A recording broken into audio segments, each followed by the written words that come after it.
कोई भी एग्जाम अगर आपको फोड़ना है तो उसके बारे में सही नॉलेज होना बहुत जरूरी है। 12th के बाद अंडर ग्रेजुएट प्रोग्राम्स के लिए सीयूटी इस टाइम पे सबसे बड़ा एग्जाम है। आपके पास कोई सी भी स्ट्रीम हो, साइंस, कॉमर्स या आर्ट, आप सीयूटी का एग्जाम दे सकते हैं।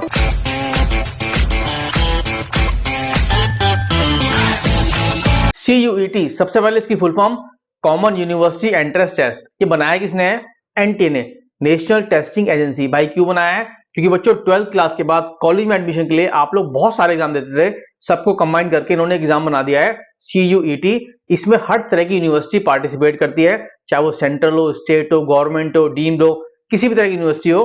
उसमें एडमिशन लेने के लिए CUET में आपको स्कोर निकालना पड़ता है। CUET के स्कोर के अकॉर्डिंग आपको उसमें एडमिशन मिलता है।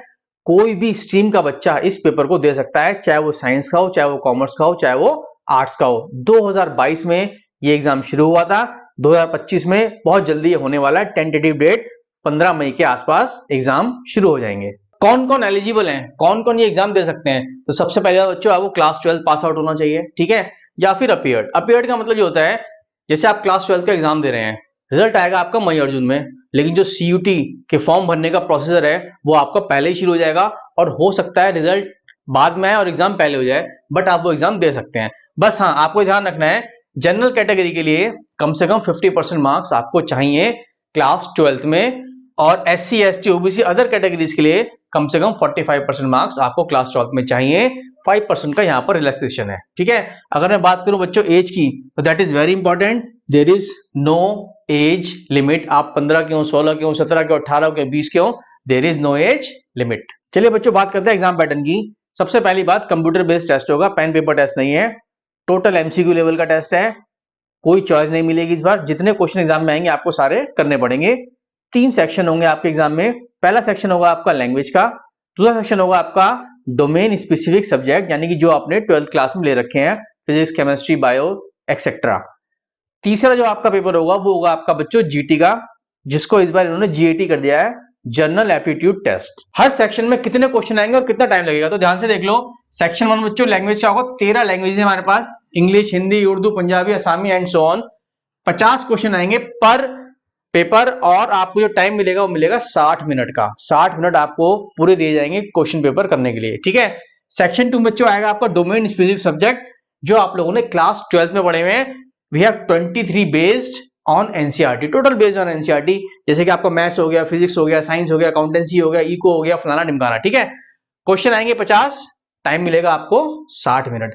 यानी कि इन्होंने अब क्या करा है, सबसे इंपॉर्टेंट चीज, हर पेपर का जो टाइम है ना वो इक्वल कर दिया, दैट इज 60 मिनट, ठीक है। अच्छा, अब सेक्शन 3 क्या आएगा आपका, GAT जनरल एप्टीट्यूड टेस्ट। उसमें क्या क्या आता है बच्चों, GK, current affairs, reasoning, numerical ability, quantitative maths, ये सब आएगा आपका GAT में। लेकिन इसमें जो नंबर ऑफ क्वेश्चन है ना वो 50 नहीं है, 60 है, 10 बढ़ा दिए। इनका मानना है 60 मिनट में 50 की जगह 60 क्वेश्चन कर सकते हैं, ये थोड़ा इजी है। ये CUT वालों का मानना है, NTA वालों का मानना है, ठीक है। मिलेंगे 60 मिनट और क्वेश्चन करने पड़ेंगे आपको 60।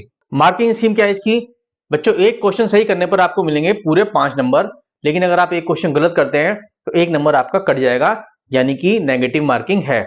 हाँ, अगर आप क्वेश्चन अटेम्प्ट ही नहीं करते तो आपको उसका कोई नंबर नहीं मिलेगा। मैं आपको बता चुका हूं, पूरा का पूरा आपका MCQ लेवल का टेस्ट होगा। इस बार चॉइस बिल्कुल भी नहीं आएगी, और हर सब्जेक्ट के लिए इन्होंने इक्वलाइज कर दिया है टाइम पीरियड। हर सब्जेक्ट के लिए आपको मिलेंगे 60 मिनट। एक बहुत इंपॉर्टेंट बात जो मैं आपको बताना चाह रहा हूं, ध्यान से देखना। कई बार साइंस के बच्चे मुझसे पूछते हैं कि सर क्या हमें CUT का एग्जाम देना चाहिए, तो मैं उनको ये बोलूंगा कि हाँ बच्चों देना चाहिए, क्योंकि CUT में भी काफी सारे ऐसे कॉलेज हैं जो बीटेक का प्रोग्राम ऑफर करते हैं। अगर मैं कंपैरिजन करूं IIT और CUT की, तो सिंपल सी बात है बच्चों, IIT में आता है 11th और 12th दोनों का सिलेबस PCM का मिलाकर, लेकिन CUT में आता है सिर्फ और सिर्फ क्लास 12 का। तो कंपैरेटिवली अगर देखा जाए तो CUT का पेपर हमें इजी पड़ता है, IIT का हमें थोड़ा सा टफ पड़ता है।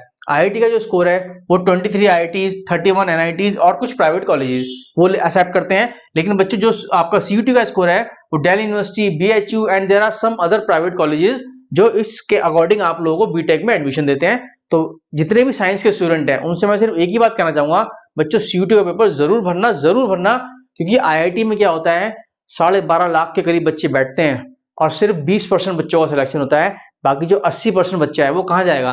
तो आप लोगों के हाथ पे एक सेकंड ऑप्शन होना चाहिए, तो CUT का पेपर बच्चों आपको जरूर भरना है, जितने भी साइंस के स्टूडेंट हैं। लास्ट ईयर बच्चों एग्जाम शुरू हुए थे 15 मई से, इस बार भी टेंटेटिव डेट 15 मई से ही होगी। फॉर्म कब निकलेगा? फॉर्म निकलेगा बच्चों फरवरी के लास्ट में, it may possible first week of March में भी निकल सकता है। अब एप्लीकेशन फॉर्म जो आएगा उसको भरे कैसे, फीस कैसे पे होगी, क्या क्या डॉक्यूमेंट लगेंगे, कैसे कैसे हमें प्रोसीजर को आगे फॉलो करना है, सब कुछ मैं आपको इसी चैनल पे बताऊंगा। बस आपको क्या करना है, चैनल को सब्सक्राइब करना है, लाइक करना है और शेयर करना है। Good luck from my side.